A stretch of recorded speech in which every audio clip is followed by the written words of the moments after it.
रसूल पाक सल्लल्लाहु अलैहि वसल्लम की शान मुबारक में गुस्ताखी करने का बदतरीन वाक़या। पुराने शहर के जहन्नुमा में मौजूदा बॉयस्टॉन हाई स्कूल के प्रिंसिपल शो रेड्डी के खिलाफ हुआ अब केस बुक, और साथ में इस मलून प्रिंसिपल शो रेड्डी को पुलिस ने गिरफ्तार भी कर लिया है।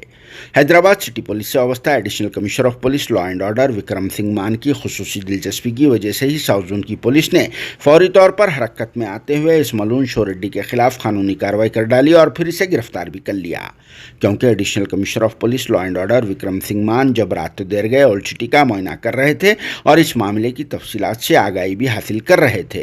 तभी काला पत्थर पुलिस स्टेशन में कंप्लेंट देने के लिए मौजूदा खाजीपुरा से ताल्लुक़ रखने वाले बज़्म तारिख के प्रेसिडेंट सैयद सैफुल्लाह हुसैनी बाखरी अलमारूफ सैफ पाशा ने इन्हें हालात से मुकम्मल तौर पर वाकिफ़ करवाया और साथ में बॉयस्टॉन हाई स्कूल के प्रिंसिपल शो रेड्डी की इस घिनौनी हरकत की कहानी भी सुना डाली,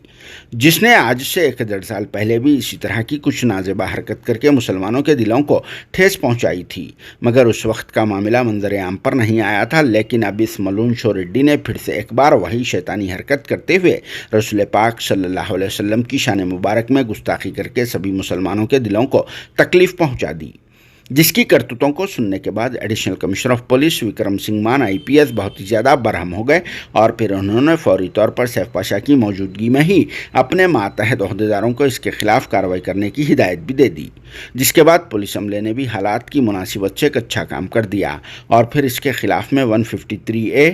295 504 120B IPC के तहत एक केस बुक कर लिया, जिसका FIR नंबर 129/2023 है और इसे तहकीकात के लिए साउथ जोन DCP ऑफिस मुंतकिल कर दिया गया। वहां से इसे कोर्ट में पेश कर दिया जाएगा। इतना ही नहीं, सैफ पाशा ने additional commissioner of police Vikram Singh मान IPS को बुक्स प्रिंट करने वालों और फिर स्कूल मैनेजमेंट के खिलाफ भी कार्रवाई करने के लिए जोर दिया, जिसके बाद ही आंध्र प्रदेश के वैजाग में मौजूदा प्रिंटर और बॉयस्टॉन हाई स्कूल के मैनेजमेंट पर भी केस बुक कर दिया गया। और मुसलमानों के बढ़ते हुए एहतजाज को देखते हुए इस खतगड़े प्रिंसिपल शो रेड्डी के पसीने छूट गए और फिर इस पर खौफ व दहशत का माहौल भी तारी हो गया था, जिसने अपने कारोबार पर असर पड़ता हुआ महसूस करके फौरी तौर पर माफ़ी मांगने का ड्रामा भी शुरू कर दिया। क्योंकि आप और हम सबको ये बात बहुत ही अच्छी तरह से मालूम है कि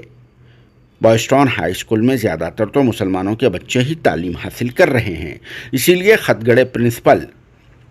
शो रेड्डी को इस बात का अंदाज़ा है कि रसूल पाक सल्लल्लाहु अलैहि वसल्लम की शान मुबारक में गुस्ताखी करने के बाद मुसलमान अपने बच्चों को इसके स्कूल में से निकाल देंगे। सच में आप और हम सबको इस पर अमल करके दूसरों को भी ये दिखा देना चाहिए और अपने बच्चों को बॉयस्टॉन हाई स्कूल से निकालकर ऐसे फ़िरका परस्त व संगियों को एक मैसेज भी दे देना चाहिए, ताकि फ्यूचर में किसी और की तरफ से दोबारा ऐसी हरकत ना हो सके। हमारा काम तो बस पैगाम पहुंचाना है, मगर फिर भी रसूल पाक सल्लल्लाहु अलैहि वसल्लम की शान मुबारक की गुस्ताखी के मामले को लेकर सभी मुसलमानों को आगे आकर इसके स्कूल का बाइकआउट करना चाहिए, जिसके ज़रिए इसे फाइनेंशियली मार भी पड़ सके। फिर भी इस पर आप सबका क्या कहना है, कमेंट बॉक्स में ज़रूर जवाब देना।